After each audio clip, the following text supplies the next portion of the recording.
मैं डॉक्टर रमेश शुक्ला एक बार आपका फिर से स्वागत करता हूं आपके अपने YouTube channel the Lucknow study station पर। बहुत बहुत स्वागत है। और हम लोग बात कर रहे थे उत्तर प्रदेश पुलिस की उप निरीक्षक भर्ती परीक्षा 2016-17 के प्रश्न पत्र पे। 2017 में दिसंबर में जो प्रश्न पत्र हुए यूपीएसआई के, जिसमें से 27 पेपर का कलेक्शन हमने किया और उसमें से मैथ सेक्शन को सबसे पहले उठाया। मैथ सेक्शन में भी प्रॉफिट लॉस डिस्काउंट के जो क्वेश्चन हैं, यानी हर पेपर में 2 से 3 जो सवाल पूछे गए उनका कलेक्शन किया। इस तरह से लगभग 27 पेपर में 80 से 85 क्वेश्चन का कलेक्शन हुआ है, जिसमें से मैंने पहले वीडियो में 11 क्वेश्चन आपको बता दिए हैं और अब दूसरे वीडियो में 12 नंबर से शुरू कर रहे हैं। तो आइए एक एक करके आप ध्यान से देखिए। पहला क्वेश्चन आप देखिए, एक व्यक्ति अगर एक वस्तु को 1350 रुपये में बेचता है तो उसे 10% की हानि होती है, यानी ये विक्रय मूल्य 10% लॉस के साथ है। 4% का लाभ कमाने के लिए वस्तु को कितने रुपए की बेचना चाहिए? कम से कम इससे तो ज़्यादा पे ही, राइट। तो ये 1350 रुपये एसपी है, मीन्स विक्रय मूल्य है, और ये 10% हानि के साथ है, मीन्स ये 90% है। आपको चाहिए 4% लाभ के साथ विक्रय मूल्य। तो जो दिया है उसे हमेशा नीचे रखो और जो पूछा गया है उसे हमेशा ऊपर रखो। तो 104% आपको चाहिए। 0 0 कैंसिल कर दो, 9 एकम 9 हो गया, 9 पचे 45, 15 चौको 60 और 15 एकन्नम 15, यानी आपका आंसर आ गया 1560 रुपये। इसका सी आंसर सही है। आइए अगले प्रश्न पर, नेक्स्ट क्वेश्चन पे आ जाइए, क्वेश्चन नंबर 13 पे। और बहुत ही इंटरेस्टिंग क्वेश्चन है। एक्चुअली इसमें 2 क्वेश्चन इंक्लूड हैं और अगर इनको दोनों को हम अलग अलग देखें तो बहुत ईजिली जवाब दे सकते हैं। अनुजा एक वस्तु को 6% नुकसान के साथ बेचने का दावा करती है, मीन्स 6% हानि पर बेचने का दावा करती है, किंतु वह 1 किलोग्राम के स्थान पे 800 ग्राम वजन का प्रयोग कर रही है। इस तरह से 40 किलोग्राम की बिक्री पर उसे 350 रुपये का लाभ हुआ है। आपसे ये पूछा जा रहा है कि उसकी वस्तु के 1 किलोग्राम का लागत मूल्य क्या है, यानी 1 किलोग्राम वस्तु की कॉस्ट क्या है, सीपी क्या है।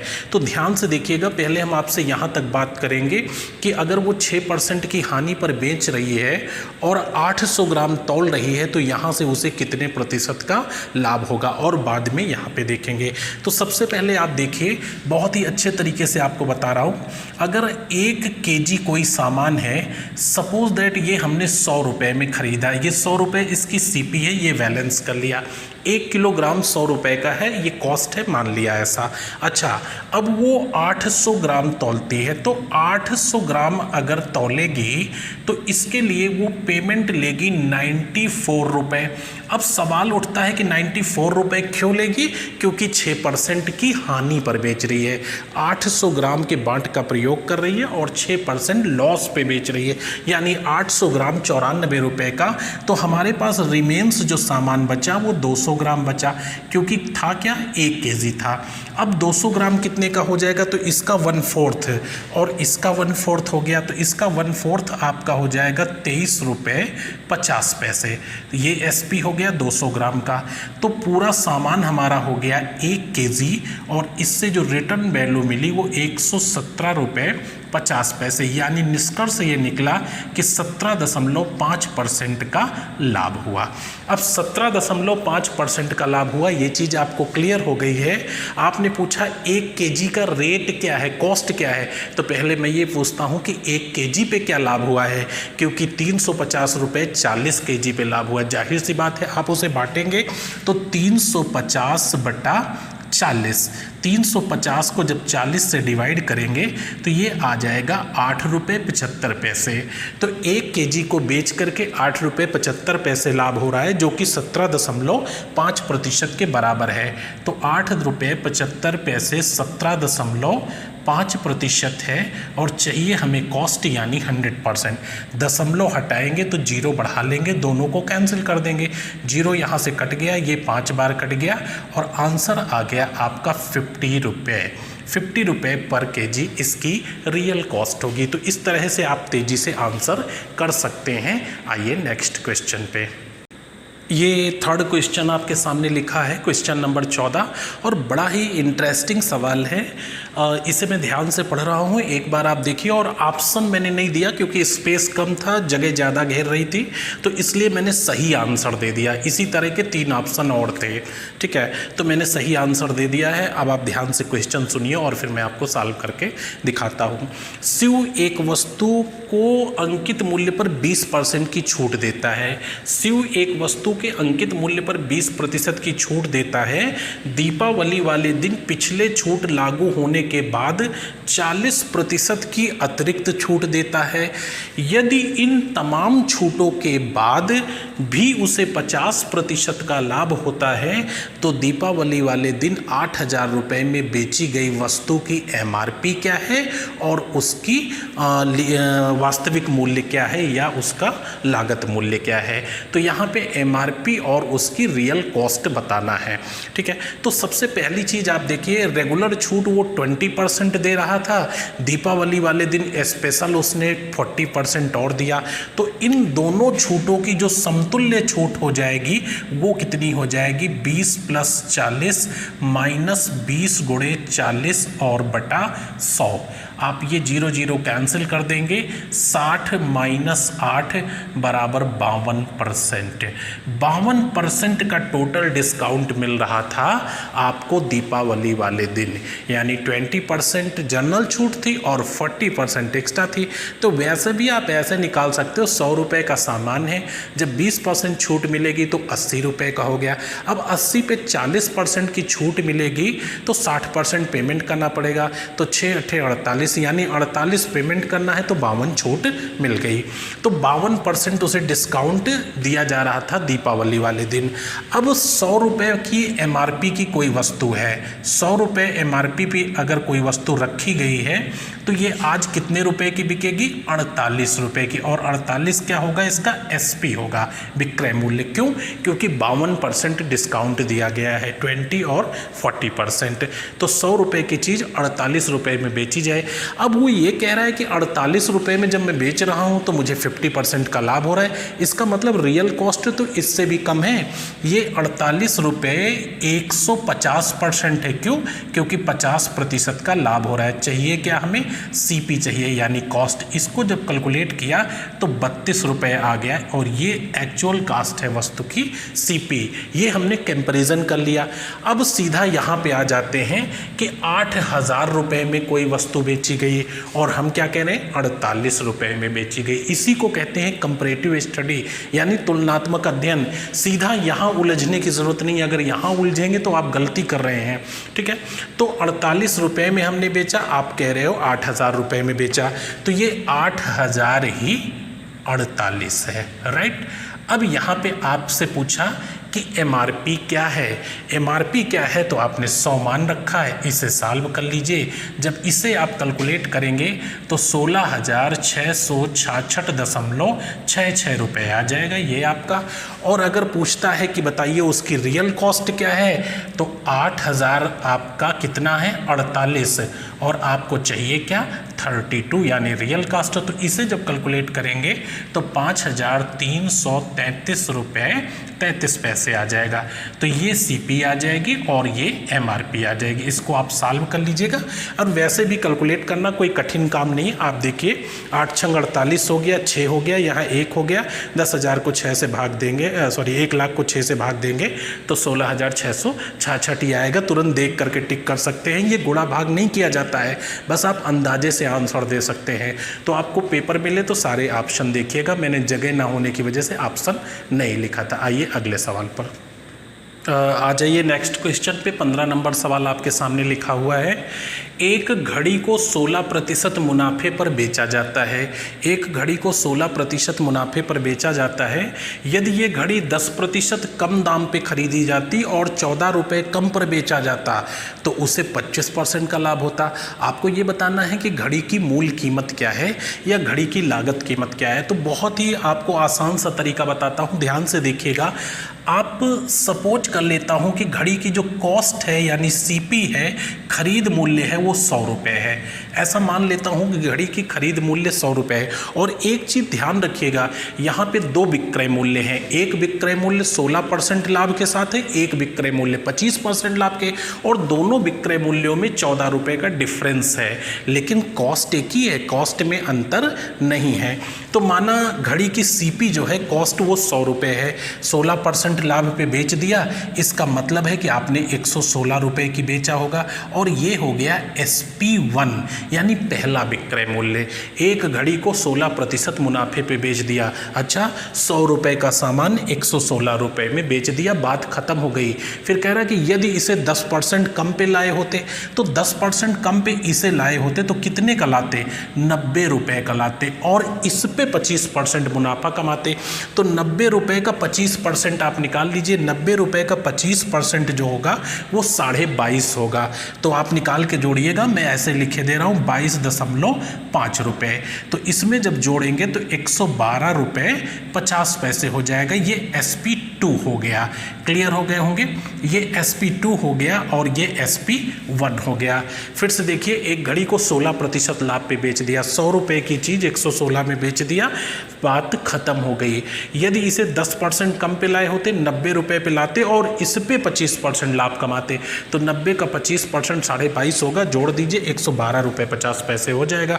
तो जब 100 रुपये की आपकी घड़ी थी तो दोनों विक्रय मूल्यों में कितना अंतर आ गया? 3 रुपये 50 पैसे का। राइट, 3.5 रुपये का अंतर आ गया। ये 112 रुपये 50 पैसे है और ये 116 रुपये है। तो जब घड़ी की कीमत 100 रुपये थी तो 3 रुपये 50 पैसे का अंतर आ गया। लेकिन आप तो कह रहे हो कि 14 रुपये का अंतर आ गया। तो दिया है 3.5 और चाहिए 14। जो दिया है वो नीचे और जो चाहिए वो ऊपर। दशमलव हटा दो और ऊपर 0 लगा दो और ये कट जाएगा। 35 चौको 140, 4 एकम 4। आपकी घड़ी की बेसिक कीमत है 400 रुपये। तो इसको इसी तरह से करिएगा, कोई समीकरण नहीं बनाना है, बस आप ध्यान से देखेंगे तो क्लियर हो जाएगा। इसका डिटेल देखने के लिए प्लेलिस्ट पे जाइएगा, कई वीडियो मिल जाएंगे आपको। आइए अगले सवाल पे आ जाइए। नेक्स्ट क्वेश्चन पे, क्वेश्चन नंबर 16 पे। अशोक के पास 60 रुपये किलो वाला और 85 रुपये किलो वाला दो प्रकार का गेहूं है। उन दोनों को वो मिक्सचर करके मिश्रण बनाकर 84 रुपये प्रति किलोग्राम बेच रहा है। इस तरह से उसे 20% का लाभ हो रहा है। आपको ये बताना है कि अशोक ने इन गेहूं को किस रेशियो में मिलाया है, यानी दोनों का जो मिक्सचर रेशियो है वो क्या है, अनुपात क्या है। ए आंसर 2:1 का अनुपात, बी आंसर 3:2 का अनुपात, सी आंसर 1:3 का अनुपात और डी आंसर 1:2 का अनुपात। तो सबसे पहली चीज़, यहाँ पे 84 रुपये किलो बेच करके वो 20% का लाभ कमा रहा है। आपको ये पता करना है कि मिक्सचर की कॉस्ट क्या है। तो 84 रुपये में जब वो बेच रहा है मिक्सचर को तो उसे 20% का लाभ हो रहा है। इसका मतलब ये 120% है। चाहिए हमें सीपी यानी 100%। जब इसे आपने कैलकुलेट किया तो 70 रुपये आ गया, यानी मिक्सचर की जो रियल कॉस्ट है वो 70 रुपये है। अब ये फर्स्ट टाइप का आपका गेहूँ हो गया। ये सेकेंड टाइप का एलिगेशन मेथड से कर रहा हूँ। ये 60 रुपये केजी था और ये 85 रुपये केजी, लेकिन मिक्सचर का जो कॉस्ट आ रहा था वो 70 रुपये केजी था। तो राइट से घटाकर लेफ्ट में और लेफ्ट से घटाकर राइट में, आंसर आपका इस तरह से आएगा। घटाइए आप जो है 60 डिग्री पे और आंसर आपका 90 डिग्री पे। तो इन दोनों का डिफरेंस क्या है? 15, और इन दोनों का डिफरेंस क्या है? 10 है। और 5/3 15 और 5×2 10, यानी 3:2 के अनुपात में मिलाया है। ये ऑप्शन आपका सही है। आइए अगले क्वेश्चन पे। नेक्स्ट क्वेश्चन आप देखिए, 17 नंबर सवाल। अतुल ने एक साइकिल उसकी अंकित कीमत के 3/4 दाम पे खरीदी, 3/4 पे, और अंकित मूल्य से 20% अधिक पर बेच दिया। आपसे पूछा जा रहा है कि इस लेन देन में उसे कितने प्रतिशत का मुनाफा हुआ, या मुनाफा प्रतिशत उसका क्या है? 55%, 60%, 75%, 35%। तो आप देखिए सीधा सा कि सपोज जो साइकिल की MRP थी, यानी साइकिल का जो प्रिंट मूल्य था वो 100 रुपये था। ठीक है, बहुत ही आसान तरीके से करके दिखाते हैं। साइकिल की जो MRP थी वो 100 रुपये थी, उसे उसने 3/4 कीमत पर खरीदा। तो इसका मतलब है कि इसकी जो कॉस्ट आई अतुल के लिए वो 100 का 3/4 का मतलब हो गया 75 रुपये, यानी 75 रुपये में अतुल ने इसे खरीदा। अब अंकित मूल्य से 20% अधिक मूल्य पर बेच दिया, तो अंकित मूल्य क्या है, 100 रुपये है। इसका मतलब है कि उसने 120 रुपये का बेच दिया। ये क्या हो गया, एसपी, और ये क्या हो गया, सीपी। 75 रुपये में खरीद कर 120 रुपये का बेच रहा है। कितना लाभ हो रहा है, 45 रुपये का लाभ हो रहा है। और लाभ हानि की गणना किस पे करते हैं, क्रय मूल्य पर करते हैं, इंटू 100। इसे जब आप कैलकुलेट कर देंगे तो आंसर आ जाएगा 60%, यानी उसे 60% का लाभ हुआ है। ये आंसर आपका बी सही है। अगले क्वेश्चन पे आइए, आ जाइए नेक्स्ट क्वेश्चन पे। क्वेश्चन नंबर 18 आपके सामने लिखा हुआ है, एक बेईमान विक्रेता लागत मूल्य पर अपनी वस्तुएं बेचने का दावा करता है, परंतु बजाय 1 किलो वज़न का उपयोग करके वह एक दोषपूर्ण 900 ग्राम का वज़न उपयोग करता है। असल उसके लाभ या हानि का प्रतिशत ज्ञात करिए। तो यहाँ पे वो क्रय मूल्य पर बेचने का वादा करता है, वहाँ से ना लाभ होगा ना हानि होगी, लेकिन 1 किलोग्राम के स्थान पे 900 ग्राम तौल रहा है तो निश्चित रूप से लाभ होगा। तो हानि का तो सवाल ही नहीं उठता है, हालांकि सारे ऑप्शन में मैंने लाभ लिख दिया है। तो आप देखिए कई तरीके इसके हैं। पहला तो बहुत ही अच्छा तरीका ये है कि जो नहीं तौलता है बटे जो तौलता है इंटू 100। जब क्रय मूल्य पर बेचने का वादा करे और 1 किलोग्राम के स्थान पे कम तौले, तो जितना नहीं तौलता है वो ऊपर और जितना तौलता है वो नीचे, इंटू 100 कर दो, आपका आंसर आ जाएगा। यानी 1 किलो के स्थान पे 900 ग्राम तौलता है तो नहीं तौलता है 100 ग्राम और तौलता है 900 ग्राम। तो जो नहीं तौलता है बटे तौलता है इंटू 100। अगर इसे कैलकुलेट कर दोगे तो 11 सही 1/9% का लाभ आ जाएगा, और इसी को 11.11% लिखा गया है। तो एक तो तरीका ये हो गया, इसको आप नोट कर लीजिएगा कि जब क्रय मूल्य पर बेचने का वादा करे और 1 किलोग्राम के स्थान पे कम तौले, तो जितना नहीं तौलता है बटे जो तौलता है इंटू 100 कर दोगे तो आपका आंसर आ जाएगा। एक और देख लीजिए कि माना 1 केजी जो सामान था वो हमारा 100 रुपये का था, पीछे ऐसा हमने आपको बताया था। तो यहाँ पे उसने 900 ग्राम सामान जो है वो 100 रुपये का दे दिया। 900 ग्राम 100 रुपये का दे दिया, तो कॉस्ट तो आपकी यहीं से निकल आई। अब 100 ग्राम जो सामान बचा वो 100 ग्राम सामान 100 ग्राम यहाँ से सामान आपका बचा तो इसका 9वें भाग पर देगा, तो ये 11 सही 1/9 हो जाएगा। ये आपका लाभ हो गया 11.11%, ये आंसर होगा। तो चाहे यहाँ से आप करें या यहाँ से करें, दोनों बातें एक ही हैं, आप कर सकते हैं। आइए नेक्स्ट क्वेश्चन पे। ये नेक्स्ट क्वेश्चन आपके सामने 19 नंबर और बहुत ही छोटा सा क्वेश्चन है। वर्बली आप देख करके आंसर बता सकते हैं। एक चीज़ आप देख रहे होंगे कि प्रॉफिट लॉस डिस्काउंट बहुत ही मज़ेदार चैप्टर है। यहाँ से आपको 7 से 8% पेपर कवर करने की छूट मिल जाती है। तो आप ध्यान से देखिए, अगर लागत मूल्य बिक्री मूल्य का 70% है तो अनुमानित लाभ प्रतिशत क्या है। देखिए ध्यान से सुनिएगा, इसको करने का तरीका बताते हैं आपको। लागत मूल्य बिक्री मूल्य का 70% है। क्या आपको बिक्री मूल्य मालूम है? नहीं मालूम है। जो लागत मूल्य की तुलना की जा रही है वो बिक्री मूल्य से की जा रही है। तो अगर लागत मूल्य हमारा कुछ भी मान लेता हूँ 10 रुपये है, लागत मूल्य हमारा 10 रुपये है, तो बिक्री मूल्य लागत मूल्य का 70% है, यानी हमारा जो बिक्री मूल्य हो गया वो 7 रुपये हो गया। ये क्या हो गया, यहाँ पे एसपी हो गया, एसपी हो गया 7 रुपये। अगर लागत मूल्य बिक्री मूल्य का 70%, सॉरी उल्टा लिख दिया है, जरा फिर से इसको देख लीजिएगा। लागत मूल्य की तुलना बिक्री मूल्य से की जा रही है, तो हमारा जो बिक्री मूल्य है मीन्स एसपी, राइट। बिक्री मूल्य अगर हम 10 रुपये मान लेते हैं तो लागत मूल्य क्या हो जाएगा, आपका 7 रुपये हो जाएगा। ये देखिए दोनों चीज़ें आपके सामने आ गई। फिर से मैं पढ़ रहा हूँ, देखिए लागत मूल्य बिक्री मूल्य का 70% है। बिक्री मूल्य यदि 10 रुपये है तो लागत मूल्य कितना हो गया, 7 रुपये। 10 का 70% क्या हो जाएगा, 7 हो जाएगा। अब पूछा जा रहा है अनुमानित लाभ प्रतिशत क्या है, तो अनुमानित का मतलब लगभग लाभ प्रतिशत क्या है। तो यहाँ पे देखिए एसपी 10 है और सीपी 7 है, ₹3 का लाभ होगा। और लाभ हानि की गणना आप कहाँ करते हैं? क्रय मूल्य पर करते हैं। तो जो लाभ प्रतिशत आपका निकालेंगे वो बराबर हो जाएगा लाभ बटे क्रय मूल्य यानी कॉस्ट प्राइस और इंटू 100। तो ₹3 का लाभ हो रहा है ₹7 पे इंटू 100। और जब इसे कैलकुलेट करेंगे तो 42 सही 6/7% आ जाएगा, जो नियर अबाउट आंसर आपका 42% हो जाएगा, चूँकि अनुमानित पूछा गया है। तो किसी चीज़ का निर्धारण करने में बहुत ही सावधानी बरता करिए। आपसे कहा गया कि जो लागत मूल्य है, मालूम नहीं कि लागत मूल्य क्या है, लेकिन बिक्री मूल्य का 70% है। तो अगर बिक्री मूल्य ₹100 है तो लागत मूल्य ₹70 है। अगर बिक्री मूल्य ₹1000 है, लागत मूल्य 700 है। अगर बिक्री मूल्य यहाँ पे ₹10 है तो लागत मूल्य ₹7 है। आइए नेक्स्ट क्वेश्चन पे आ जाइए। नेक्स्ट क्वेश्चन पे, क्वेश्चन नंबर 20 पे, और बहुत ही अच्छा सा सवाल लिखा हुआ है। एक व्यक्ति 20% लाभ कमाना चाहता है। वह अपने बिजनेस में 20% का लाभ कमाना चाहता है, परंतु गलती से वह इतने पैसे वसूल करता है जो बिक्री मूल्य का 20% है, क्योंकि लाभ की वैल्यूएशन तो कॉस्ट पे की जाती है, क्रय मूल्य पर, लेकिन वह बाई मिस्टेक इतने पैसे वसूल करता है जो बिक्री मूल्य का 20% है। लाभ में इस गलती के कारण होने वाली कमी या वृद्धि क्या है?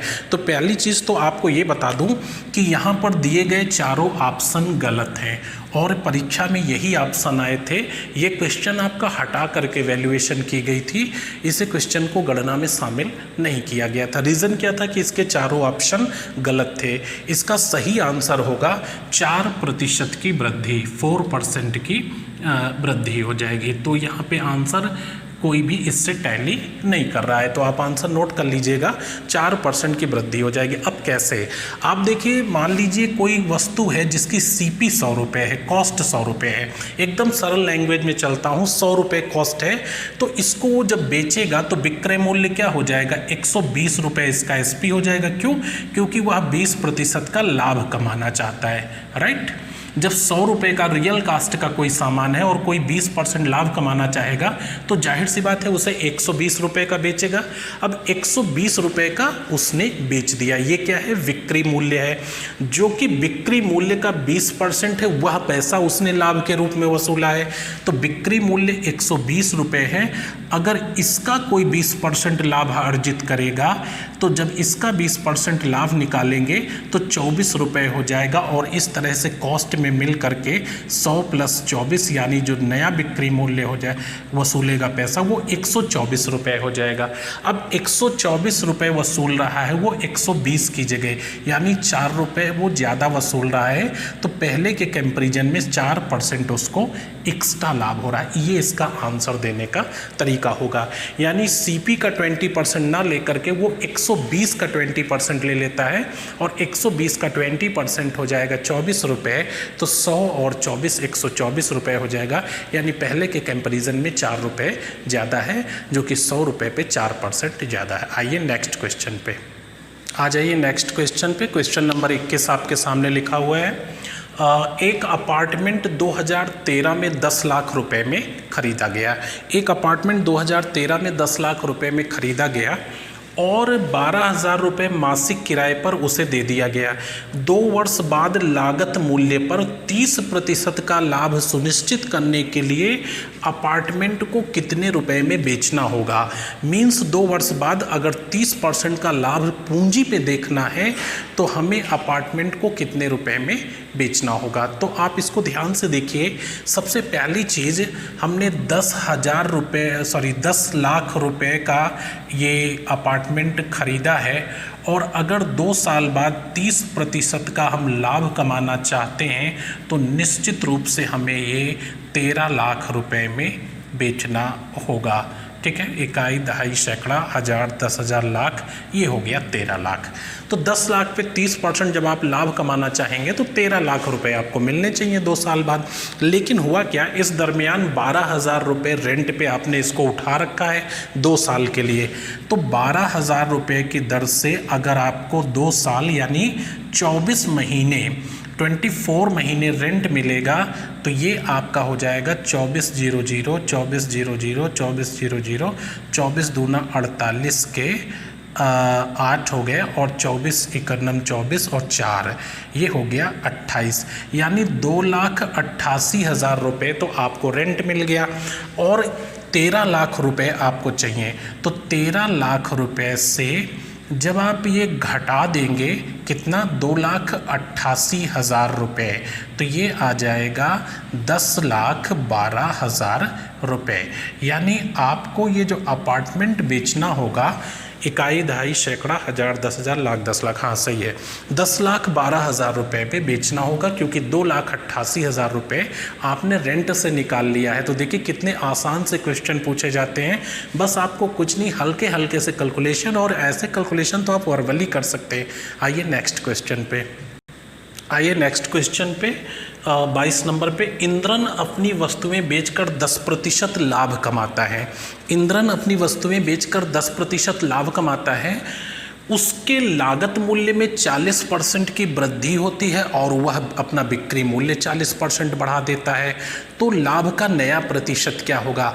तो बड़ी ही इंटरेस्टिंग बात आपको बताएं कि अगर आप लागत में 10% बढ़ा रहे हैं और बिक्री मूल्य को भी 10% बढ़ा रहे हैं, तो आपका लाभ प्रतिशत पहले जैसा ही रहेगा, कोई अंतर नहीं आने वाला, यानी आपका आंसर 10% होगा। ऐसे सवालों को लगाने की ज़रूरत नहीं होती है। 10% का पहले लाभ हो रहा था, अभी उसने जब कॉस्ट, उसकी लागत बढ़ी 40%, तो उसने सेल 40% बढ़ा दिया, तो क्या हुआ कि हमारा लाभ प्रतिशत पहले जैसा बिल्कुल रहा। इस चीज़ को हम आपको प्रूफ करके दिखाते हैं, आप इसको ध्यान रखिएगा और कभी भी इस सवाल को सॉल्व करने की कोशिश मत करिएगा, सीधा आंसर आप टिक कर दीजिएगा। इसके मैं आपको 2 उदाहरण दिखाता हूँ।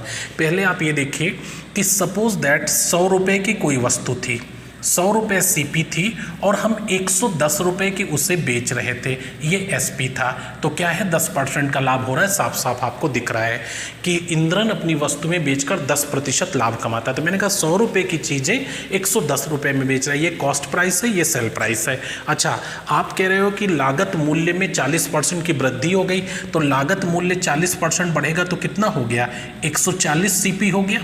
ठीक है, लिख नहीं रहा हूँ 40%, आप ध्यान रखिएगा। लागत मूल्य जब 40% बढ़ेगा तो 140 हो जाएगा। तो उसने क्या किया कि बिक्री मूल्य जो 110 था, इसको 40% बढ़ा दिया। तो इसको जब 40% आप बढ़ाएंगे तो 110 गुणे 140/100, ये आप कैलकुलेट करिए तो कितना हो जाएगा, 154 रुपये हो जाएगा। अब ये हमारा नया एसपी हो गया। तो नया एसपी ये है, नया सीपी ये है। 140 रुपये की चीज़ 154 की बेची जा रही, कितना लाभ हुआ, 14 रुपये का। और लाभ हानि की गणना किस पे करते हैं, क्रय मूल्य पे करते हैं, इंटू 100। फिर से आंसर क्या आ गया, 10%। तो एक चीज़ ध्यान रखिएगा कि जब लागत आपकी 10% बढ़े और आपने बिक्री को 10% बढ़ा दिया, तो लाभ प्रतिशत पहले जैसा ही रहेगा। इसको आप अच्छे से करके देखिएगा और कहीं कोई मिस्टेक नहीं होगा। एक सवाल इसी में मैं आपको और दिखाई दे रहा हूँ, डिजिट चेंज करके। देखिए, इंद्रन अपनी वस्तुओं को 20% लाभ पर बेचता है, ठीक है, मैंने चेंज कर दिया। और जब लागत मूल्य में 50% की वृद्धि हो जाती है, तो वह बिक्री मूल्य 50% बढ़ा देता है। तो लाभ का नया प्रतिशत क्या होगा, तो आप आंसर क्या दोगे, 20%। तो इस चीज़ को देखिए, क्या ये बात सही है कि आपका आंसर 20% ही आएगा। एक बार और अगर प्रूफ करते हैं इसको, तो फिर सीधा एग्जामिनेशन सेंटर पे इसे टिक किया करिए। आप देखिए, 100 रुपये की चीज़ हमने 120 की बेच दिया, राइट। 100 रुपये की चीज़ हमने 120 की बेच दिया, क्यों, क्योंकि 20% लाभ हो रहा था। अब इसे 50% कॉस्ट बढ़ गई तो कितना हो गया, 150 सीपी हो गई। आपने बिक्री मूल्य 50% बढ़ा दिया, तो इसका जब 150% आप करोगे तो कितना हो जाएगा, ये हो जाएगा 180 रुपये, ये एसपी हो गया। अब 150 का सामान 180 में बेचोगे तो कितना लाभ होगा, 30 रुपये का। लाभ हानि की गणना किस पे करते हैं, क्रय मूल्य पे इंटू 100। इसे कैलकुलेट करोगे तो कितना आ जाएगा, 20%। तो आपका आंसर क्या हुआ, पहले जैसा हुआ। तो इसलिए प्रैक्टिस ऐसी करिए कि जितने भी डेड जोन हैं उनको मेंटेन करिए, ताकि एग्जामिनेशन सेंटर पे आपका टाइम बर्बाद ना हो, कम समय में आप आंसर कर सकें। आइए नेक्स्ट क्वेश्चन पे। ये नेक्स्ट क्वेश्चन है 23 नंबर, बिल्कुल वर्बली आंसर है, आप देख करके समझ जाएंगे कि क्या आंसर होगा। एक दुकानदार द्वारा एक वस्तु को 270 रुपये में बेचे जाने पर उसे 35% का प्रॉफिट होता है। आपको बताना है वस्तु की लागत क्या है। तो ये 270 रुपये एसपी है और सवाल उठता है कैसा एसपी 35% लाभ के साथ, तो 270 आपका 135% है, बाई परसेंटेज 135% है क्योंकि 35% का लाभ हो रहा है। आपसे क्या पूछा जा रहा है, वस्तु की लागत क्या है यानी कॉस्ट क्या है, तो 135 दूना 270 और ये आप काट दीजिए 200 रुपये। तो इस तरह से आप बिल्कुल देख करके आंसर टिक कर सकते हैं। आप एक चीज़ ध्यान से देखिए कि ये प्रॉफिट लॉस डिस्काउंट से हर क्वेश्चन पेपर में 3 सवाल पूछे गए और ये लास्ट का जो क्वेश्चन है ये 4 क्वेश्चन 14 तारीख के पेपर में पूछे गए, 4 सवाल आप मिलाइएगा, 4 सवाल का मतलब 40 में 10% होता है। तो अगर आप आसान से क्वेश्चन का कलेक्शन करना शुरू करेंगे तो 60% से ऊपर निकल आएंगे और वो क्वेश्चन तो आपको देखने की ज़रूरत ही नहीं जो टाइम आपका वेस्ट कराते हैं। ठीक है, तो इस तरह से अगर आप करेंगे तो बहुत अच्छा पेपर में कर पाएंगे और उस टारगेट को अचीव कर पाएंगे जो मैंने आपको बताया था कि 60% प्लस कैसे नंबर लाएं। ठीक है, लास्ट क्वेश्चन 24 नंबर और आपको बताऊंगा, वो देखिए। ये लास्ट क्वेश्चन आपके सामने 24 नंबर लिखा हुआ है और आप देखिएगा ये क्वेश्चन हर पेपर में लगभग रिपीट हो रहा है, तो इसको बहुत ही ध्यान से देखिएगा और एलिगेशन मेथड से हल करिएगा। 6 रुपये प्रति किलोग्राम वाली कितनी चीनी, 6 रुपये प्रति किलोग्राम वाली कितनी चीनी 4 रुपये 40 पैसे प्रति किलोग्राम वाली 86 किलो चीनी में मिलाई जाए कि मिश्रण को 6 रुपये प्रति किलोग्राम की दर से बेचने पर 20% का लाभ कमाया जा सके। तो आप देखिए मिश्रण को 6 रुपये में जब आप बेच रहे हैं तो 20% का लाभ हो रहा है, यानी ये 6 रुपये 120% है। चाहिए मिश्रण की कॉस्ट यानी 100% और इसे कैलकुलेट करेंगे तो आ जाएगा 5 रुपये प्रति केजी। ये हो गई मिक्सचर की कॉस्ट। अब आप देखिए यहाँ पे जो फर्स्ट टाइप वाली है और सेकेंड टाइप वाली है, तो फर्स्ट टाइप का रेट 6 रुपये है, सेकेंड टाइप का रेट 4 रुपये 40 पैसे है और मिक्सचर आपका 5 रुपये में है, तो यहाँ से घटा करके यहाँ लिख लीजिए और यहाँ से घटा कर यहाँ लिख लीजिए। आंसर क्वांटिटी रेशियो ये होगा। इन दोनों का अंतर क्या है 0.6 और इन दोनों का अंतर क्या है 1 है। तो अब इसमें रेशियो क्या हो जाएगा, इधर से दशमलव हटाओगे तो उधर 0 बढ़ जाएगा, यानी 6:10 का मतलब हो गया 3:5 का अनुपात होगा। तो इसको काट के आप लिखोगे तो क्या आ जाएगा 3 और 5 का रेशियो आ जाएगा। ये हो गया 3 और 5 का अनुपात होगा। तो अब इसमें जो है 4 रुपये 40 पैसे वाली आपकी चीनी अगर 5 किलो है तो 6 रुपये वाली 3 किलो है, तो 86 किलो आपका कितना हो गया, ये 5 हो गया और चाहिए क्या आपको 3 गुणा कर दीजिए, 3 18 के 8, 3 8 24, 1 25, तो 258/5 हो जाएगा। ये 5 5 25, 5 1 5 और 5 6 30, यानी 51.6 kg आपका सही आंसर। 3:5 का रेशियो है दोनों में, ये दिया हुआ है तो ये नीचे हो जाएगा और ये ऊपर हो जाएगा, तो ये आपका निकल आएगा। तो इस तरह से आपने देखा कि काफ़ी अच्छे सवाल पूछे जाते हैं, तो क्यों ना हम सरल से और अच्छे से चैप्टर को उठा लें और 8 से 10 चैप्टर अच्छे से तैयार कर लें, तो आपको जो है 60% से ऊपर वैसे भी मार्किंग हो जाएगी। और फिर अगर उसके बाद आप बेहतर कर सकते हैं तो और अच्छा करने की कोशिश करिए। मिलते हैं नेक्स्ट वीडियो में, तब तक के लिए बहुत सारी शुभकामनाएं। और एक चीज़ और ध्यान रखिएगा आप लोग कि अगर आप थोड़ा सा टाइम देना चाहते हैं, और टाइम क्यों नहीं देंगे, आपके पास पर्याप्त टाइम है, तो प्रॉफिट लॉस डिस्काउंट के मैंने 9 वीडियो की प्लेलिस्ट लोड की है, आप उसको देखिएगा। और अगर वो 9 वीडियो आप 2 दिन में देख लेते हैं तो यकीन मानिए कि प्रॉफिट लॉस डिस्काउंट से क्वेश्चन आपका गलत नहीं होगा, किसी भी परीक्षा का कोई भी सवाल हो। तो थोड़ी सी मेहनत करिए, क्योंकि मेहनत अगर करेंगे तो ये एरिया आप बहुत अच्छे से कवर कर सकते हैं। मिलते हैं नेक्स्ट वीडियो में, तब तक के लिए बहुत सारी शुभकामनाएं। धन्यवाद।